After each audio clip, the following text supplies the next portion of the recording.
Assalamualaikum warahmatullahi wabarakatuh.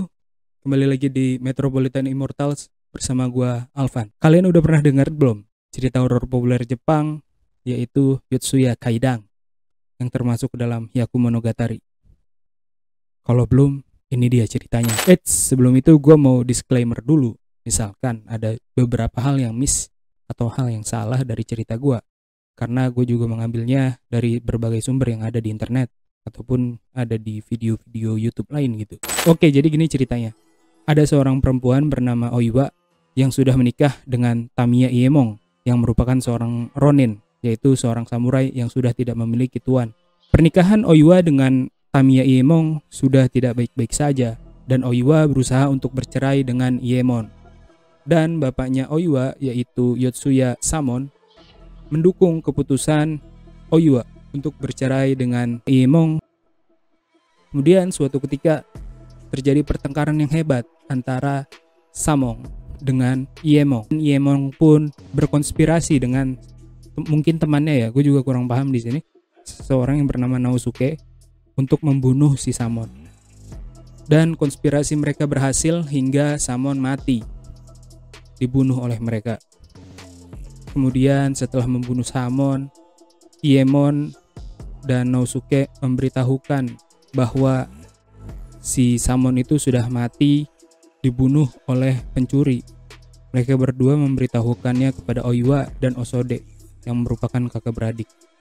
Osode yang merupakan adiknya Oiwa yang juga bekerja sebagai seorang pelacur. Kemudian si Oiwa dan Osode bersedih. Dalam kesedihan mereka, Iemong yang licik dan Naosuke yang licik memasuki celah-celah hati mereka. Iemong dan Naosuke bersumpah akan membalaskan dendam kematian dari ayah mereka berdua. Dengan rayuan ini, Iemon berhasil meluluhkan hati Oiwa agar tidak jadi bercerai dengannya.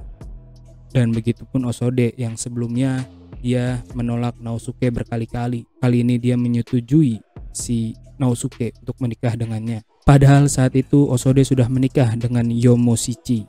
Kemudian terdapat seorang perempuan cantik, cucu seorang dokter yang bernama Oume. Saat itu Oume jatuh cinta dengan Iemong. Mengetahui hal ini, kakeknya yang bernama Ito tidak diam saja. Dia mendukung cucunya untuk mendapatkan Iemong. Kakek ini berkonspirasi untuk membuat Oiwa dan Iemong bercerai. Pada suatu malam, kakek ini memberikan sebuah salep wajah kepada Oiwa. Entah bagaimana caranya itu bisa terjadi, dan kemudian Oiwa menggunakan salep wajah yang diberikan oleh si dokter Ito tadi. Setelah menggunakan itu, Oiwa mengalami gatal-gatal yang sangat parah hingga membuat kulitnya terbakar, luka yang sangat parah. Kemudian saat Iemong pulang ke rumahnya dan melihat Oiwa, dia merasa jijik dan tidak ingin untuk melihat istrinya itu, dan dia memutuskan untuk menceraikannya. Namun karena dia tidak ingin dinilai buruk, ya dia tidak ingin dinilai menceraikan Oiwa ketika Oiwa sedang dalam keadaan yang buruk gitu. Dia nggak mau dinilai seperti itu. Dia malah membuat konspirasi dan memfitnah istrinya itu. Dia menyuruh temannya yang bernama Takuetsu untuk memperkosa istrinya sendiri, yaitu Oiwa. Kemudian Takuetsu menjalankan tugasnya itu di malam hari ketika Iemong sudah tidak ada di rumah. Kemudian saat Takuetsu melihat Oiwa, dia tidak berani untuk memperkosanya. Dia malah sangat takut dan dia menyuruh Oiwa untuk bercermin. Dan saat itu Oiwa melihat ke cermin dan melihat wajahnya yang sudah sangat buruk, terbakar karena salep yang diberikan oleh dokter Ito tadi. Kemudian Oiwa yang sangat kaget melihat wajahnya itu, dia menangis sangat sedih sekali dan sangat marah sekali. Saat itu Takuetsu menceritakan semua hal yang dia ketahui.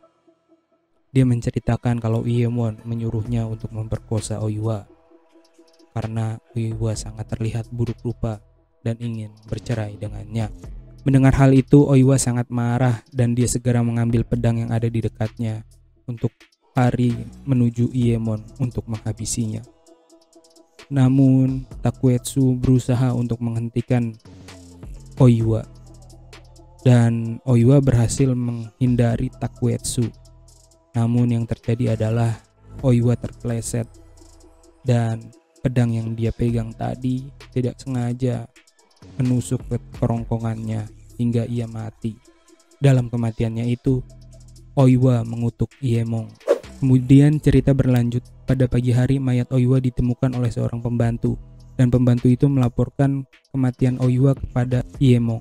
Naasnya, Iemon ini malah membunuh si pembantu itu dan memfitnah kalau pembantu itu telah membunuh Oiwa. Kemudian beberapa saat berlalu, Iemon akhirnya menikah dengan Oume yang merupakan cucu seorang dokter tadi. Kemudian pada malam pernikahannya, Iemon berhalusinasi yang ada di depannya, yaitu hantu dari Oiwa yang berusaha untuk membunuh Iemon. Iemon pun dengan cepat dan sigap dia membunuh Oiwa yang ada di hadapannya. Kemudian beberapa saat Iemon tersadar bahwa orang yang dia tebas tadi merupakan pengantin barunya. Dia shock dan dia berlari keluar kamar dan dia lagi-lagi merasakan hal aneh. Dia melihat pembantu yang beberapa waktu lalu dia bunuh ada di depannya. Kali ini pun dia dengan sigap menebas pembantu itu dan beberapa saat lagi dia tersadar. Dia lihat ternyata orang itu merupakan Ito, si kakek dari cucu pengantin barunya itu. Dan dengan pikiran yang tidak tenang, dia berpikir dia telah membunuh keluarga Ito, maka sekalian saja aku habisi semuanya. Begitu pikiran Iemon, dan dia menghabisi seluruh keluarga Ito pada malam itu.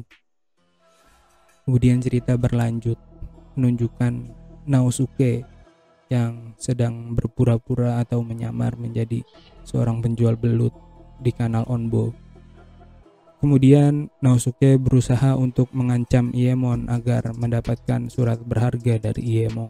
Cerita berlanjut menunjukkan di mana Naosuke berusaha untuk menikah dengan Osode. Kali ini Osode tetap menolak ajakan dari Naosuke. Dan tiba-tiba muncul Yomoshichi yang merupakan mantan suaminya Osode. Dan saat itu Osode meminta mereka berdua untuk membunuhnya. Dan mungkin di sini gue kurang paham ya, baca-baca di internet. Pokoknya intinya si Osode-nya mati dan menunjukkan catatan wasiatnya gitu.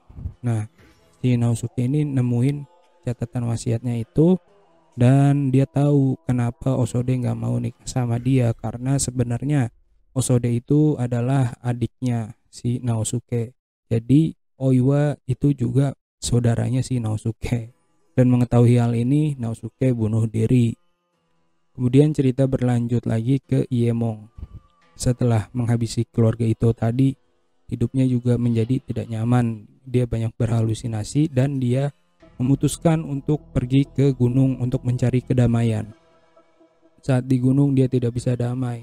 Dia malah semakin menjadi-jadi. Dia sering tidak bisa membedakan antara hantu Oiwa dengan kenyataan. Akhir cerita ditutup dengan Yomoshichi yang membunuh Iemon karena dia merasa kematian Osode juga merupakan salahnya si Iemon ini. Oke, sampai sini aja ceritanya.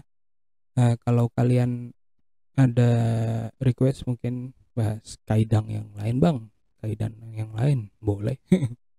Oke, yaudah gitu aja. Jangan lupa di like, comment, dan subscribe.